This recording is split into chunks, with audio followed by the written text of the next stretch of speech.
नमस्कार साथियों, मैं प्रियंका गुप्ता एचएन अध्ययन पे आप सबका स्वागत करती हूँ। आज हम लोग यूजीसी नेट जो हमारा पेपर 1 है उसके प्रीवियस ईयर के क्वेश्चन स्टार्ट करने वाले हैं। तो हम लोग पिछले 10 सालों के क्वेश्चन करेंगे, जिससे आप लोगों को आइडिया लग जाएगा। प्लस कभी कभी क्वेश्चंस रिपीट भी होते हैं। कभी जैसे 4 ऑप्शन दिए हैं, उसमें जो जो टॉपिक निकल के आ रहे हैं उनसे क्वेश्चन रिपीट हो जाते हैं। तो ये काफ़ी इम्पोर्टेंट आप लोगों के लिए साबित होगा, तो आप लोग इसको देख सकते हैं। तो आज हम लोग जो हमारा जून 2012 में एग्ज़ाम हुआ था उसका पेपर सॉल्व करेंगे। ये पेपर ऑफिशियल वेबसाइट से ही लिए गए हैं, ठीक है। तो हम लोग देखते हैं अपना पहला क्वेश्चन यहाँ पे स्टार्ट करते हैं। तो सबसे पहला क्वेश्चन है हमारा, वीडियो कॉन्फ्रेंसिंग को निम्न प्रकार के संचार में वर्गीकृत किया जा सकता है। मतलब जो हमारी वीडियो कॉन्फ्रेंसिंग होती है उसको कैसे वर्गीकृत किया जा सकता है। दृश्य एक तरफा, दृश्य श्रव्य एक तरफा, या फिर दृश्य श्रव्य दो तरफा, या दृश्य दो तरफा, ठीक है। यहाँ पे इंग्लिश में भी देख सकते हैं, video conferencing can be classified as one of the following types of communication. तो यहाँ पे हमारा आंसर कौन सा सही हो जाएगा? जो हमारा यहाँ पे आंसर नंबर 3 है। वीडियो कॉन्फ्रेंसिंग को कैसे हम लोग कर सकते हैं use? Audio visual two ways, मतलब दृश्य श्रव्य दो तरफा के रूप में इसको यूज किया जा सकता है, ठीक है। इसके बाद हमारा सेकेंड क्वेश्चन है, एमसी राष्ट्रीय पत्रकारिता एवं संचार विश्वविद्यालय कहाँ पर स्थित है? तो ये कहाँ पे स्थित है? ये है हमारा भोपाल में, ठीक है। इसके बाद नेक्स्ट हमारा क्वेश्चन है, आकाशवाणी किस वर्ष में प्रसारण को नाम दिया गया था? तो ये आकाशवाणी कब नाम दिया गया था? तो ये आकाशवाणी नाम दिया गया था 1936 में। इसके अलावा नेक्स्ट क्वेश्चन है, भारत में टेलीविज़न कार्यक्रमों के प्रसारण के लिए किस पद्धति को अपनाया जाता है? तो ये किस पद्धति को अपनाया जाता है? ये जो पाल पद्धति है इसको अपनाया जाता है, ठीक है। इसके DAVP का पूर्ण रूप क्या है? तो हम लोग यहाँ पे देख सकते हैं, DAV का पूर्ण रूप क्या है? Directorate of advertising and visual publicity, ठीक है। तो ये यहाँ पे हमारा इसका आंसर सही हो गया, डी। इसके बाद हमारा नेक्स्ट क्वेश्चन है, TRP पर जो टीवी शो से संबंधित है उसका अर्थ क्या है? मतलब यहाँ पे TRP का फुल फॉर्म पूछा गया है। तो TRP का क्या होता है? टेलीविज़न रेटिंग पॉइंट्स, ठीक है। नेक्स्ट हमारा, इस श्रृंखला में कौन सी संख्या आगे जाएगी? एक सीरीज़ दी गई है, इसे पूछा है कौन सी श्रृंखला आगे जाएगी। तो यहाँ पे 72 आएगा। यहाँ पे जब हम लोग सॉल्व करेंगे तो ये यहाँ पे कोई ना कोई कॉम्बिनेशन बनेगा, जिसके हिसाब से यहाँ पे 72 हमारा आंसर करेक्ट हो जाएगा, ठीक है। नेक्स्ट हमारा क्वेश्चन है, YVSP श्रृंखला के लिए अगला अक्षर क्या है? तो इसके जब हम लोग पूरी सीरीज अपनी चेक करेंगे तो उसके अकॉर्डिंग यहाँ पे अगला अक्षर कौन सा हो जाएगा? हमारा M आएगा, ठीक है। अब यहाँ पे ये क्वेश्चन है, कूट भाषा में ये प्रदत्त है कि 645 का अर्थ है गर्म दिन है, ठीक है। तो 42 का अर्थ है गर्म बसंत, और 634 का अर्थ है बसंत धूपमयी है। तो निम्नलिखित में से कौन सा अंक धूपमयी को प्रदर्शित करता है? तो यहाँ पे हम लोग जब इसको सॉल्व करेंगे तो इसका आंसर क्या आएगा? जो 3 हमारा है वो किसको प्रदर्शित करेगा? धूपमयी को, ठीक है। नेक्स्ट हमारा क्वेश्चन है, निम्न वर्गीकरण का आधार है भारत के प्रथम राष्ट्रपति गोदान के लेखक, मेरे ग्रंथालय में किताबें, नीली चीज़ें और विद्यार्थी जो कड़ी मेहनत करते हैं। तो ये किसका उदाहरण दिया गया है? तो ये हमारा दिया गया है वर्णनात्मक संक्षिप्त वाक्य का एक उदाहरण दिया गया है, आधार दिया गया है, ठीक है।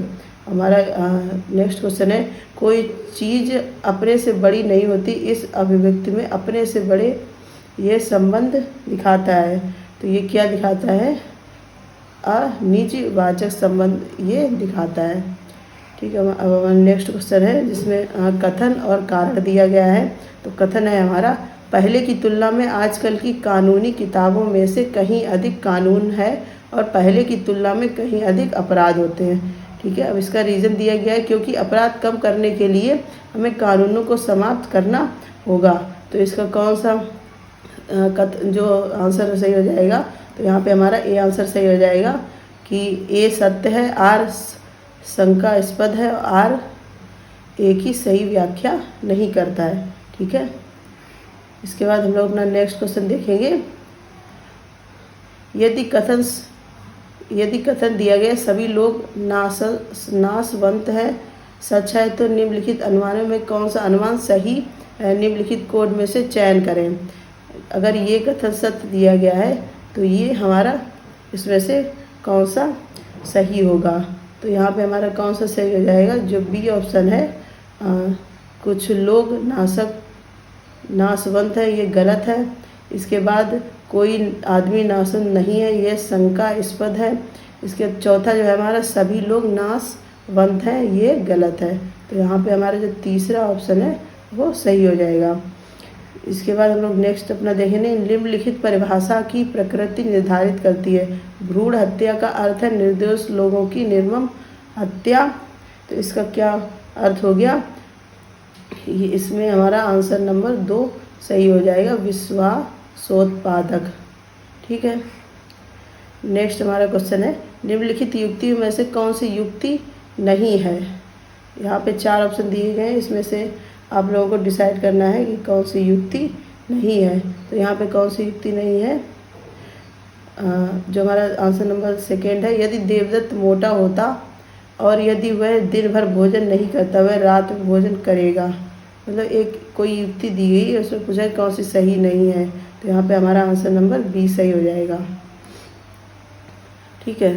इसके बाद नेक्स्ट हमारा क्वेश्चन है, वेन डायग्राम इस प्रकार का डायग्राम है जो, वेन डायग्राम से काफ़ी क्वेश्चन पूछे जाते हैं। तो यहाँ पे हम लोग देख सकते हैं कि जो वेन डायग्राम से संबंधित कौन सा प्रश्न आंसर सही होगा। तो यहाँ पे हमारा ए आंसर सही हो जाएगा। हमारा नेक्स्ट क्वेश्चन है, साम्यानुमान से तर्क करने से इसका क्या मतलब होता है। जो हमारा ये दिया गया है तो इसका मतलब है कि भविष्य सूचक अनुमान लग सकता है। ठीक है। नेक्स्ट हमारा क्वेश्चन है, निम्नलिखित कथनों में से कौन से कथन असत्य हैं, निम्नलिखित कूट में से चुने। तो यहाँ पे कौन सा कथन असत्य हो जाएगा, जो हमारे यहाँ पे तीसरा आंसर है, दूसरा और चौथा, ये दोनों असत्य हो जाएंगे। ठीक है। और नेक्स्ट क्वेश्चन है, 6 व्यक्ति हैं, A B C D E और एफ एक वृत्त में खड़े हैं। एफ और सी के बीच बी है, ई और डी के बीच ए है और एफ और डी के बाएं हैं। तो ए और एफ के बीच में कौन होगा।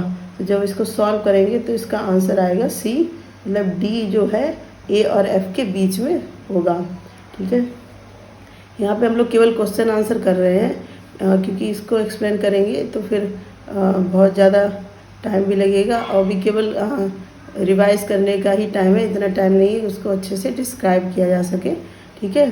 तो हमारा नेक्स्ट क्वेश्चन है, पेट्रोल की कीमत यदि इतनी बढ़ जाए 25%, तो ग्राहक को अपने उपभोग से किस प्रतिशत में कम करना चाहिए जिससे कि पेट्रोल का पहला बिल बदले नहीं।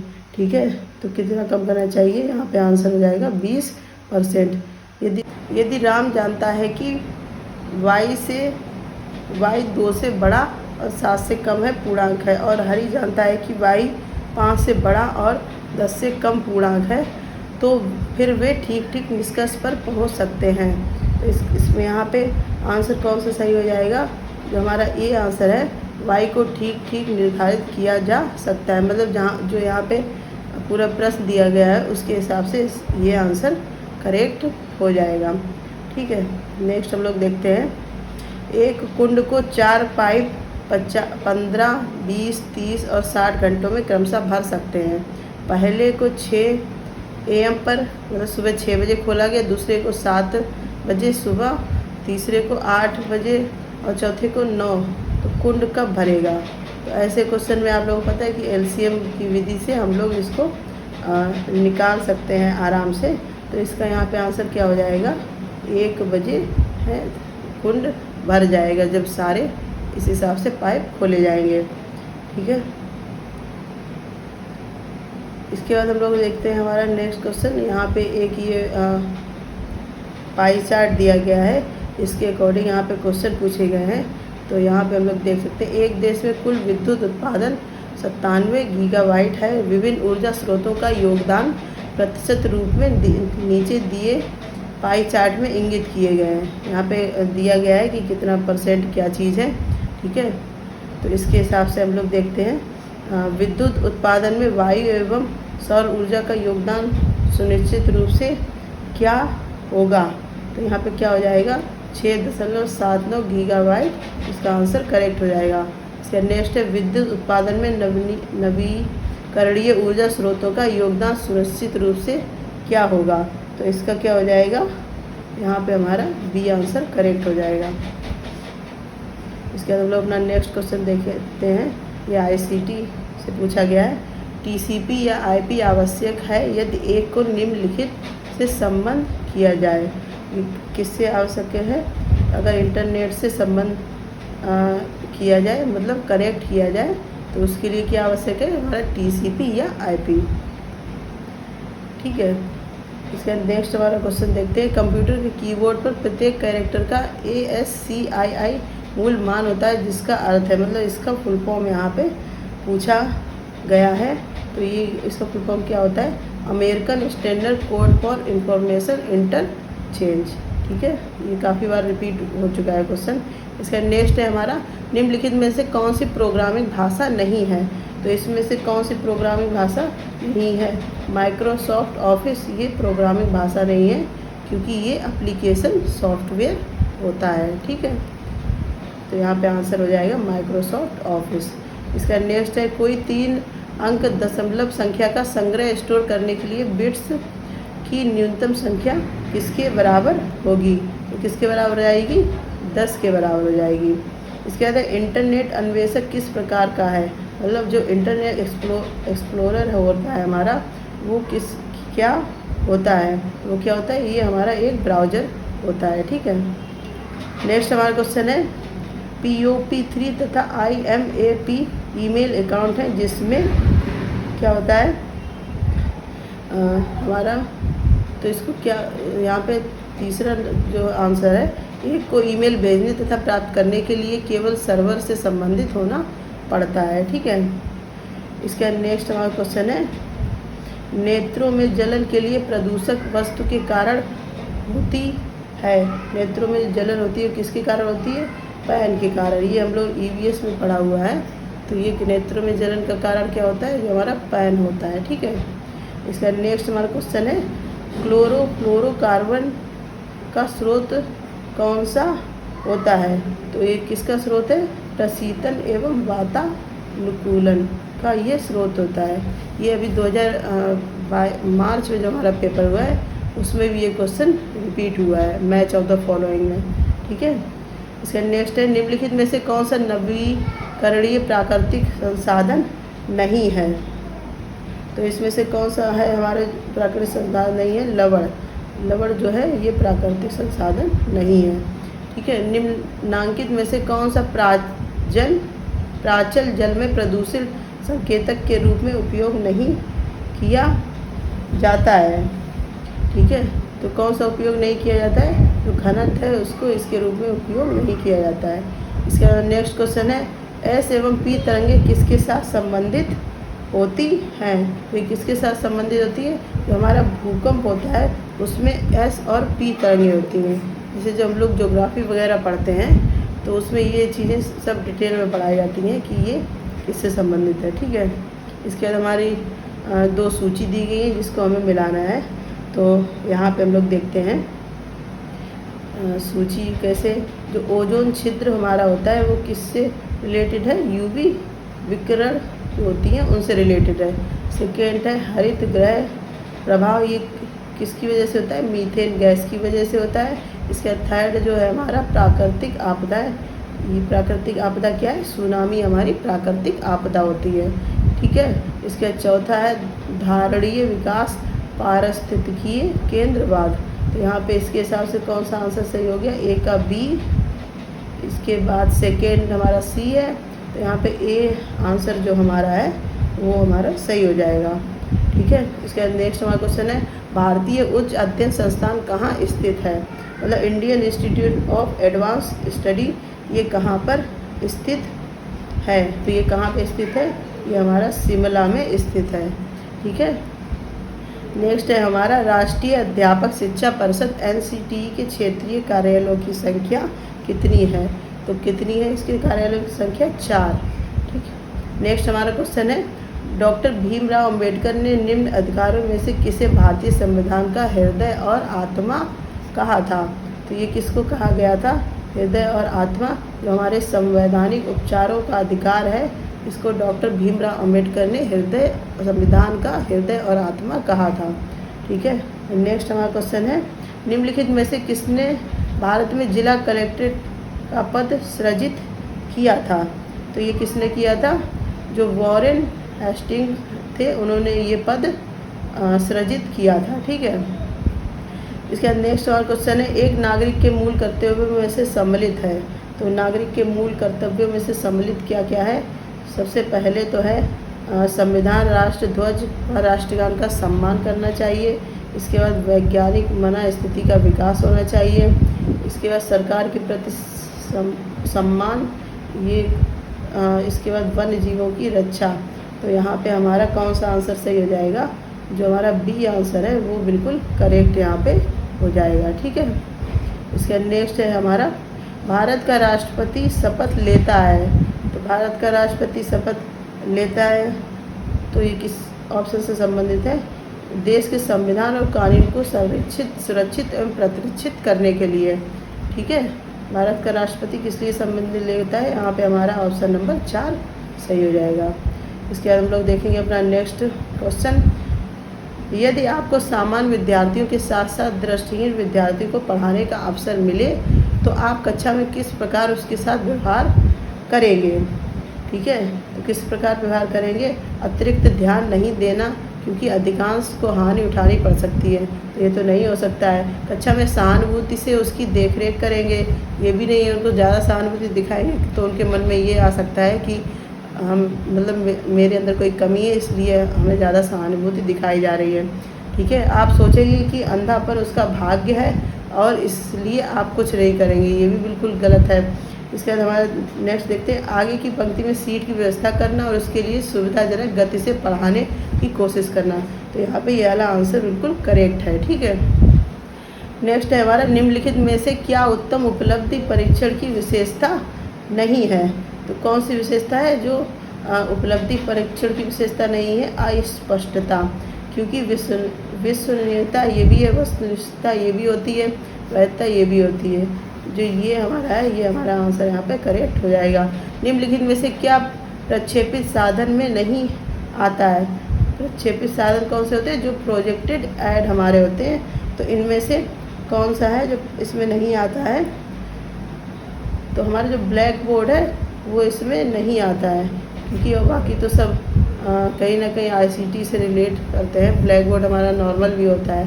ठीक है, इसका नेक्स्ट हमारा क्वेश्चन है एक अध्यापक के लिए ब्लैक बोर्ड पर लिखने के लिए निम्नलिखित में से कौन सी पद्धति सही है, तो कौन सी पद्धति सही होती है, देखते हैं यहाँ पे, तेज़ी से तथा जहाँ तक संभव हो स्पष्ट लिखना, हाँ ये हो सकती है। सर्वप्रथम विषय वस्तु को लिख देना तथा फिर विद्यार्थियों को उसे पढ़ाने के लिए कहना, ये तो बिल्कुल नहीं है, क्योंकि हम लोग देखते हैं क्लास में जाते हम लोग बच्चों से इंटरेक्ट करते हैं तो हमारा टीचर की कोशिश होनी चाहिए कि बच्चे टॉपिक खुद बताएं। ठीक है, इसके बाद है थर्ड, सर्वप्रथम विद्यार्थियों से प्रश्न पूछना और फिर उत्तर को बिल्कुल वैसे ही लिखना, ये भी नहीं हो सकता है। मुख्य बातों को जहाँ तक संभव हो स्पष्टता से लिखना, यहाँ पे हमारा आंसर कौन सा सही हो गया, जो हमारा डी आंसर है वो सही हो गया। ठीक, नेक्स्ट हम देखते हैं एक अध्यापक सफल हो सकता है यदि वह विद्यार्थियों को बेहतर नागरिक बनाने में मदद करता है। ठीक है, विद्यार्थियों को विषय का ज्ञान देता है, विद्यार्थियों को परीक्षा में उत्तीर्ण होने के लिए तैयार करता है, या विषय वस्तु को सुव्यवस्थित ढंग से पेश करता है, तो यहाँ पे हमारा आंसर डी ज़्यादा सही है। ठीक है, इसका नेक्स्ट हमारा है अध्यापन के प्रति गत्यात्मक उपागम का तात्पर्य होता है, क्या है, अध्यापक सशक्त तथा प्रभावशाली होना चाहिए। अध्यापकों को ऊर्जावान तथा गतिशील होना चाहिए। अध्यापन के प्रकरण स्थैतिक नहीं गतिशील होने चाहिए। फिर नेक्स्ट है, विद्यार्थियों से गतिविधियों के माध्यम सीखने की अपेक्षा करनी चाहिए। तो यहाँ पे क्या हो गया हमारा सबसे सटीक आंसर डी, विद्यार्थियों से गतिविधियों के माध्यम से सीखने की अपेक्षा करें, मतलब हम लोग कोई एक्टिविटी उन्हें कराएं और विद्यार्थी जो है उससे सीखें। ठीक, नेक्स्ट हमारा क्वेश्चन है, जो शोध तात्कालिक अनुप्रयुक्त का लक्ष्य करता है वह कहलाता है, मतलब जो तुरंत रिजल्ट हमें प्रदान करता है वो क्या कहलाता है, क्रियात्मक शोध। तो एक्शन रिसर्च ही हमारी होती है जो यहाँ पे है कि कोई भी समस्या है उस पर हम लोग तुरंत तत्कालिक निष्कर्ष निकाल सकते हैं। ठीक है, इसका नेक्स्ट है, जब दो या ज़्यादा उत्तरोत्तर फुटनोट पाद टिप्पणियाँ एक ही कृति का संकेत देते हैं तो निम्नलिखित में से एक अभिव्यक्ति का उपयोग किया जाता है। तो किसका उपयोग किया जाता है, मतलब हम लोग जब अपना रिसर्च पेपर या रिसर्च वगैरह लिखते हैं तो पीछे जो हम लोग जैसे कहीं से हम लोगों ने रिव्यू ऑफ लिटरेचर किया है उसका नाम हमें पीछे देना होता है, तो वो उसके लिए हम लोग किस चीज़ का यूज़ करते हैं, जब एक से अधिक फुटनोट का हमें यूज़ करना होता है। तो यहाँ पे है IBID, इसका प्रयोग हम लोग करते हैं। ठीक है, नेक्स्ट हमारा क्वेश्चन है, 9 वर्षीय बच्चे 7 वर्षीय बच्चों से ज़्यादा लंबे होते हैं, ये निम्नलिखित में के लिए संदर्भ का उदाहरण है। तो किसका उदाहरण है, यहाँ पे देख लेते हैं। ये हमारा हो गया प्रतिनिध्यात्मक क्रॉस सेक्शनल अध्ययन। ठीक है, क्रॉस सेक्शनल अध्ययन में अलग अलग चीज़ों पे वर्क किया जाता है।